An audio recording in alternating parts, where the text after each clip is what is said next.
చూస్తుంటే ఎలా అనిపిస్తుంది? ఇంత భారీ ఎత్తున జనాలు అయితే వచ్చారు. చూస్తుంటే అభిమానులకి అయితే అర్థలేదని చెప్పారు.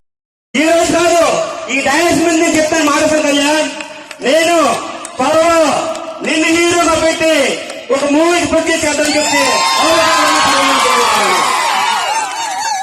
నీ కోరిన తెలుసు. కంపల్సరీ త్వరలో నేను ఒక హీరోగా పెట్టి నీ ప్రొడ్యూస్ చేస్తే ఒక మూవీ చేస్తాను చెప్పి ఈ సభలో తెలియజేస్తున్నాను. ఎలా అంటే బిగ్ బాస్ లో 23 సంవత్సరాల అబ్బాయిలే కాదు, 40-50 సంవత్సరాల మిక్చూర్ ఉన్న వ్యక్తిలా ఆడాడు. అసలు చాలా హ్యాపీగా ఉన్నా.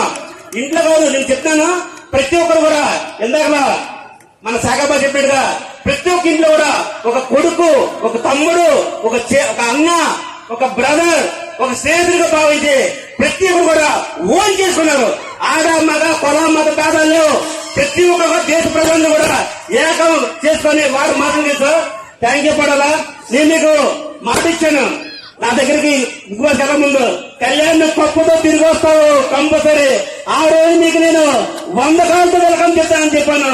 కానీ కొన్ని కారణాల వల్ల అది నాన్నగారు వద్దన్నారు కాబట్టి అయిపోయాం. లేకపోతే ఈ రోజు మొత్తం వైజాగ్ నుంచి అప్డేట్స్ కోసం మా ఛానల్ ని సబ్స్క్రైబ్ చేయండి.